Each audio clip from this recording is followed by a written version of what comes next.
Hello, welcome back to my channel. I'm Elspeth, and today I'm going to paint the portrait of the wonderful, incredible icon, rock star, and also a fashion icon for Uniqlo many years ago, Kim Gordon, the bassist from Sonic Youth, and now she's a visual artist and musical performer in her own right. She lived in New York for many years, but I believe she's from California. Anyway, let's start a painting of her and tune into her energy and see what other messages come while I'm painting her portrait. I'm excited for this one. I'll see you on the page.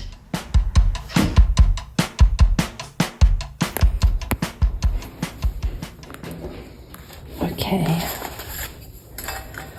Let's open the call with the energy of Kim Gordon. Oh, this one's quite a smoky candle.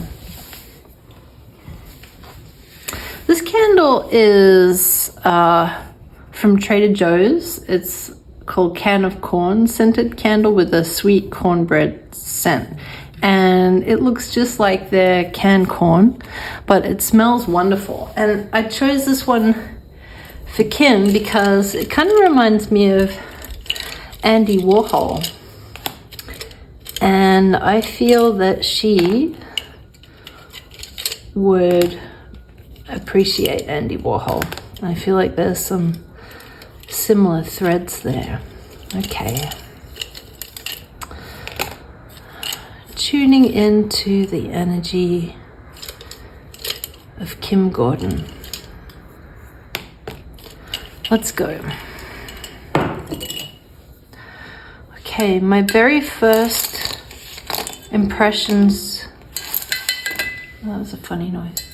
My first impressions are her arms. I can feel her arms. Like I'm in her body looking down at her arms. I'm just looking for the right. Let's start with these ones. I'm going to start with these ones.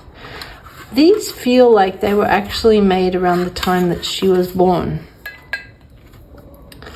Okay.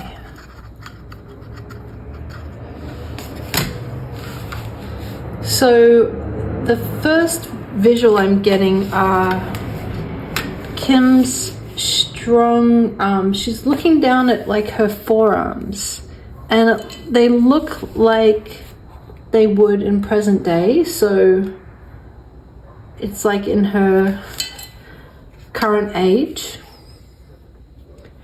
She's looking down at her forearms and her hands, and I'm feeling that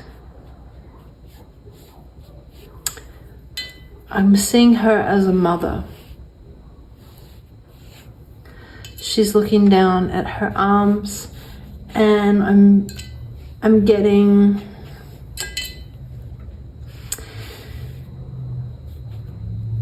like impressions of herself as a creator, as a mother, and feeling her own physicality.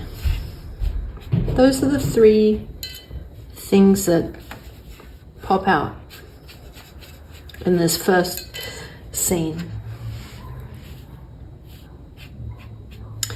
She feels healthy, she feels strong. Her arms actually, if I scan up her arms to like her biceps, she feels strong, she feels fit. And I feel the flow of oxygen very clearly through her. So I feel like she's doing some, it feels like fast walking. She has a physical practice that keeps her grounded, and it feels like she has a good flow of energy and oxygen. I feel her mental clarity as well. It's funny, I'm starting with like the physical notes first. Okay, now as I focus on her eyebrows here,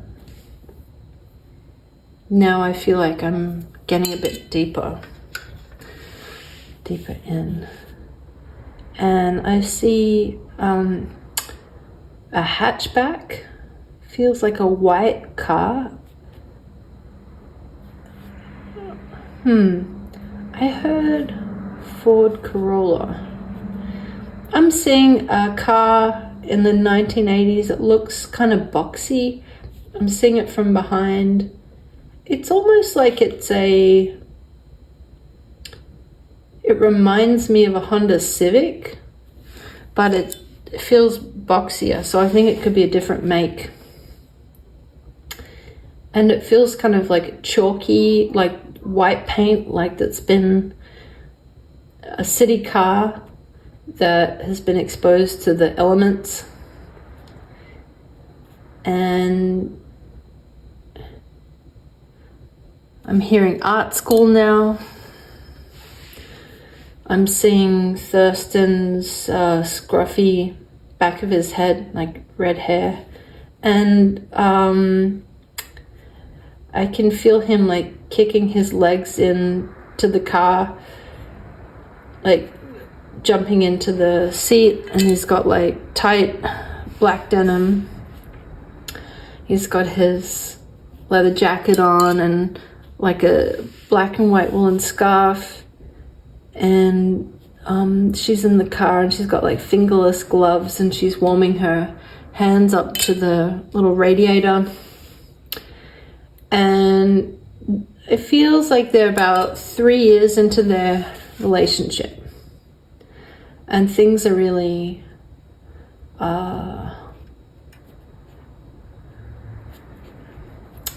accelerating for them as a band. It's exciting.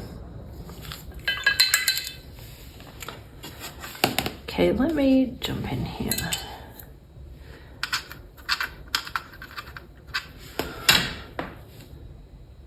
I feel a strong connection with Thurston from her point of view. Like there's like a brother energy. There's like a, like kids in kindergarten playing together, like when you find your new friend, it feels like that. But also there's strong chemistry. And it feels like he's kind of besotted with her, which feels like something that she laments later. Like what felt like a feature turns out to be kind of a flaw later on. I feel like a sudden wave of grief. It's like she's looking back at this time, and it was such a formative part of her life, and it was so exciting and sort of free-falling.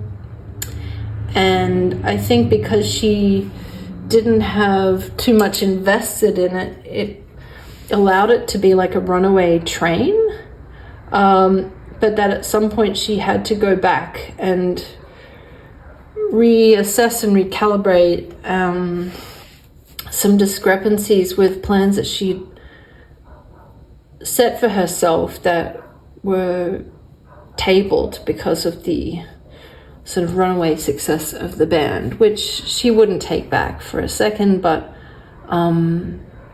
the re-excavation of herself and the vision for her future is something that she has been addressing in the last 16 years. That feels very specific. 16 years.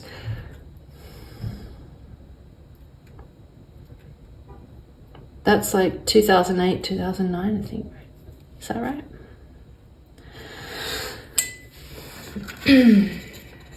I'm feeling, okay, I heard Chelsea, but I saw Soho, and I'm seeing Chinatown, and I'm seeing this little white car I also see a station wagon that feels like it's kind of a cream color, and that feels like more childhood.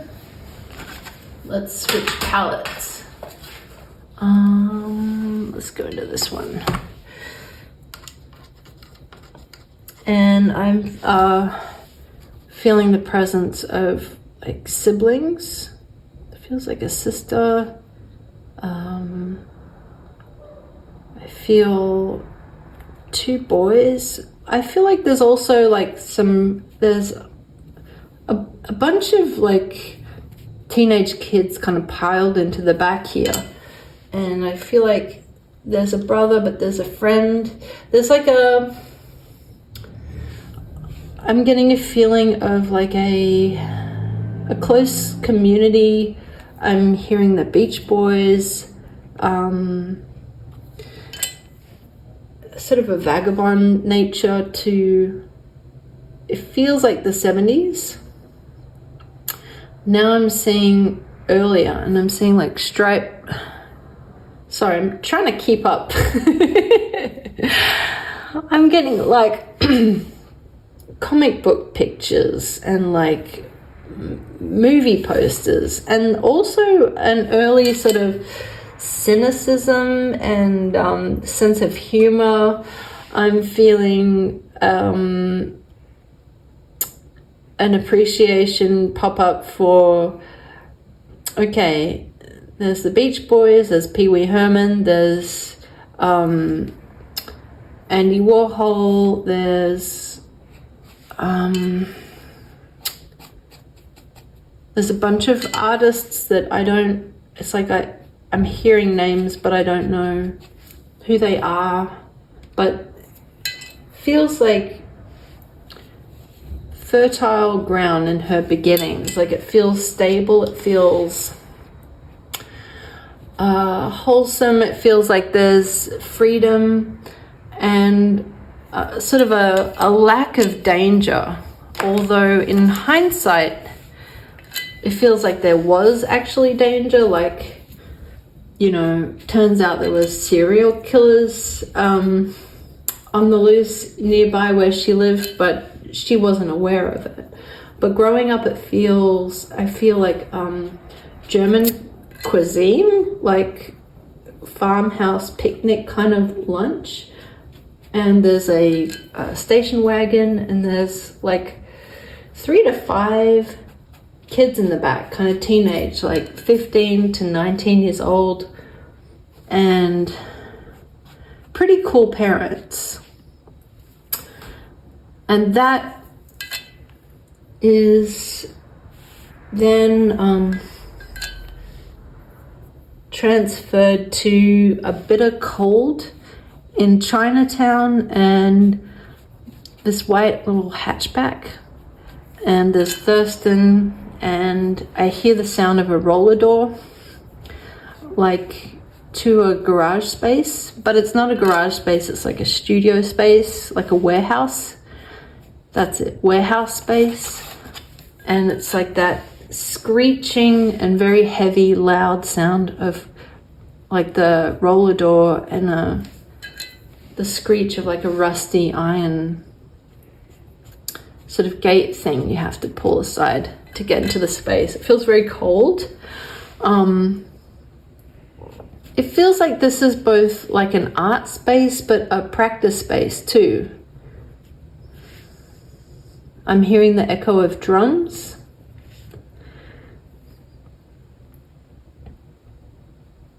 This feels, yeah, it feels like a practice space. But I feel like someone lives here too. Sort of like a loft situation. And it could have actually been like a auto repair shop or something.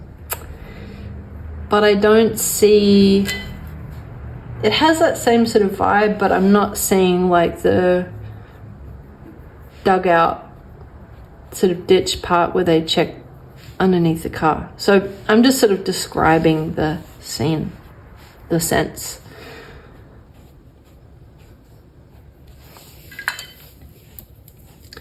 Now I'm feeling like the performance rituals. I can feel her pulling on tight pants.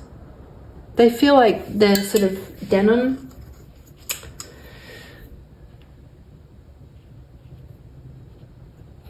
The clothing feels kind of restrictive on the bottom and then baggy on top. I feel like she wants to sort of hide a little bit. Like I see an image of her with like a big sort of baggy velvet sort of beret on. Looks sort of like a collapsed muffin on her head. I don't think she got very far with that, but I see her wearing it like maybe en route somewhere. I see fingerless woolen gloves, and I feel like she's wanting to be better than she is at her instrument. But there's sort of a certain amount of freedom that she's enjoying by sort of being in the background. She's aware that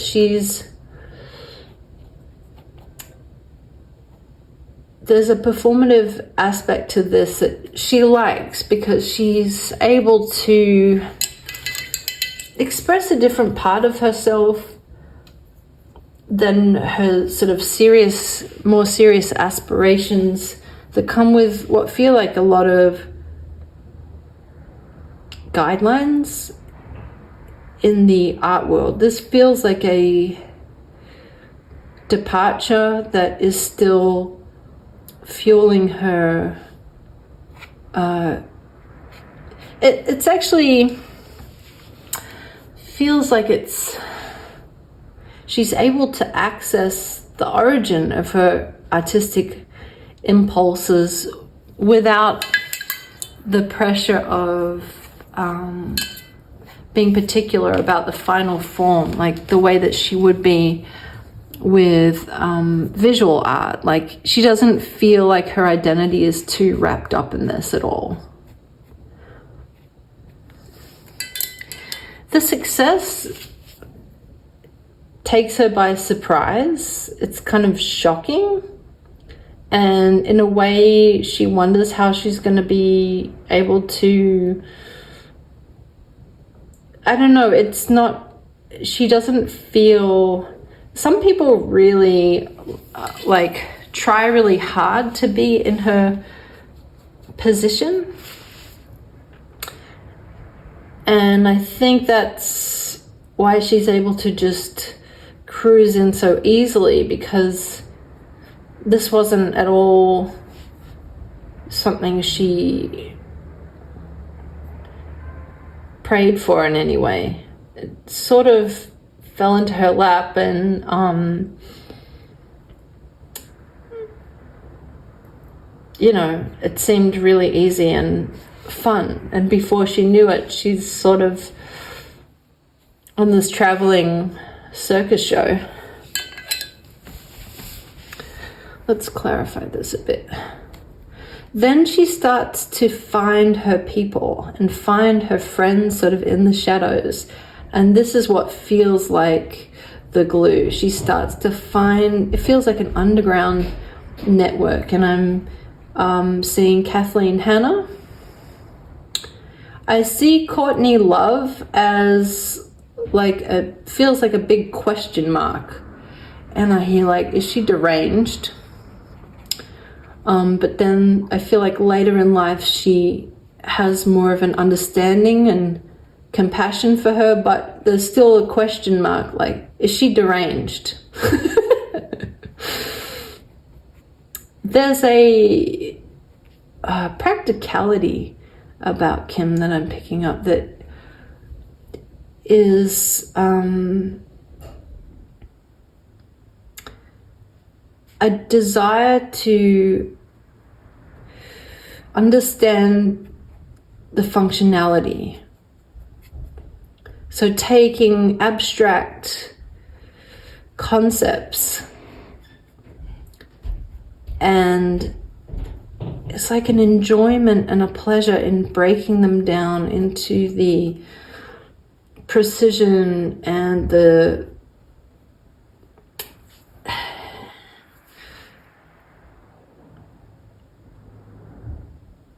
functional part. Okay. There's like an enjoyment of the, I guess you would say, of the practice of it. So the whole, the practical aspects of tuning the base, of preparing the clothes, of applying makeup, of testing the microphones, of sort of like the, let's go to cooking for a second.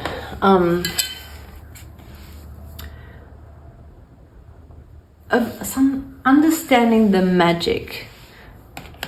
There's an excitement and enjoyment in understanding all of the components that go into something that is quite esoteric, and,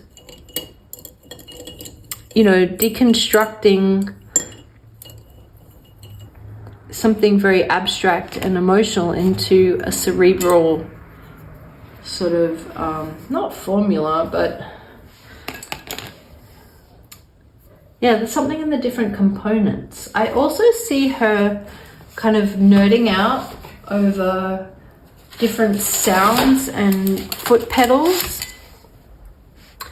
And that feels like a contemporary vision of her. Like, I'm hearing 2021.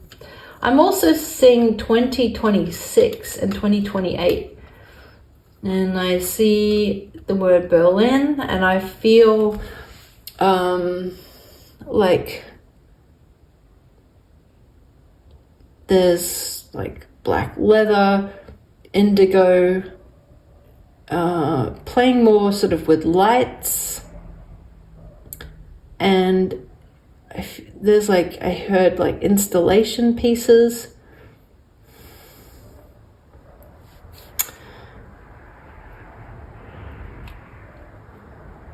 Okay, now I'm seeing the color green, and I'm focusing back on her daughter, who feels like a very central gyroscope in her life.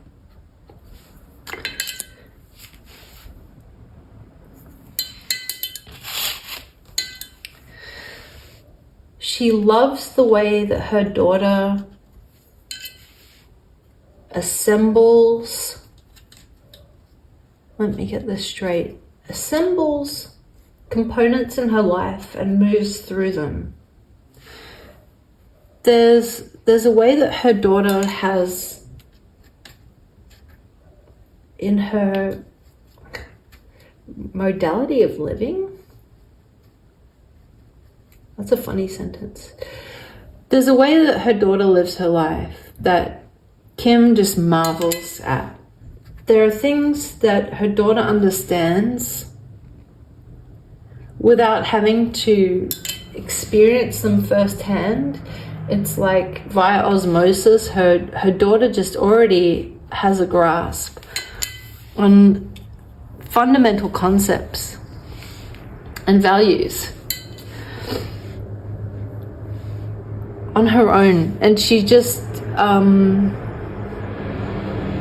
she has so much more ease in blossoming into her authentic version of herself that Kim found sort of awkward.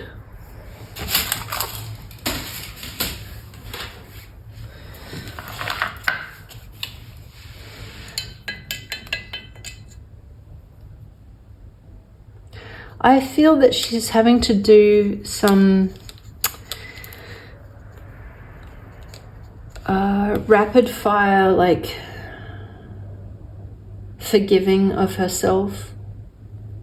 and her circumstance, and seeing her life more.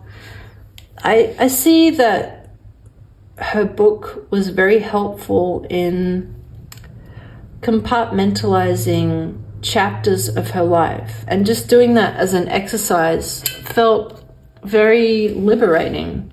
She was able to give it new context. She really had, it feels like a block emotionally. It feels like she was blindsided in slow motion.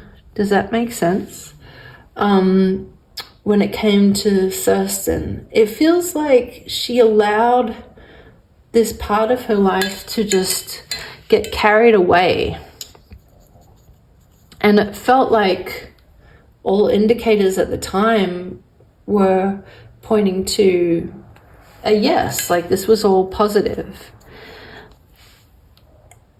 But then the way that he dismantled their life also feels like it, like easy come, easy go. Like the life that they formed together just grew naturally on its own, and it grew its own momentum. And it led to new friendships, and it led to a community, and it led to feeling a different direction and purpose for her life that was wildly embraced. And she found like a whole different world that she hadn't conceived of. And then she followed that down to the very end of the rabbit hole, and that's where he turned left, and she had to rebuild and then take ownership and identify her younger self in her new life. And she had to reorient herself, and forgiveness felt very unnatural. But I do feel a strong escalation spiritually. I do feel that there's love in her life again, actually, and that she has been pleasantly surprised at the renewed attention in her. I feel that she has found she's kind of struck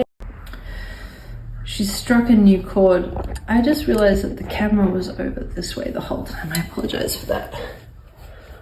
And so I feel like a very swift new emergence of life review and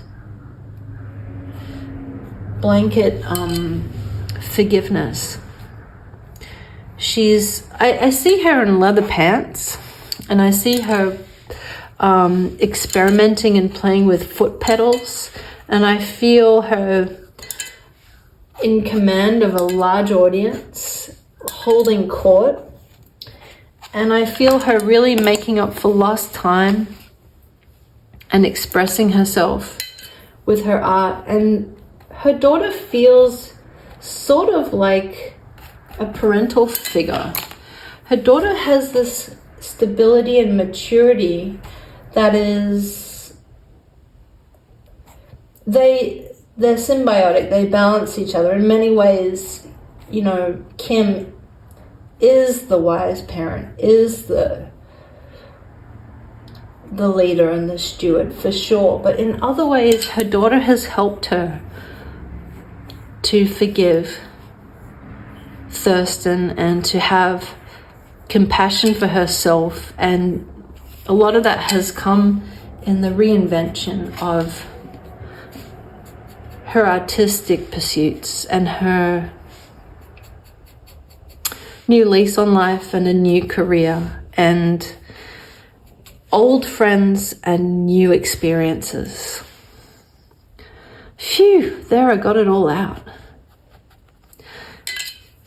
It feels very cleansing. I feel that when she's 83, she's going to have an exhibition or be part of like a Biennale.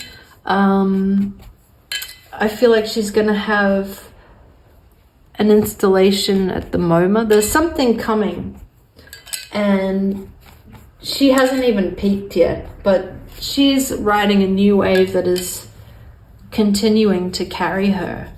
But I feel like she's coming off, feels like a 4 to 6 year little station of forgiveness, which has been very hard, but has been the cleansing chapter of her body of work, her life as a body of work, that has enabled her to go through to these other channels, which is so exciting to her. Wow, that came out very fast. All right, my loves, thank you for watching, and I hope that you're having a wonderful day, and I look forward to seeing you at the next painting. Bye for now.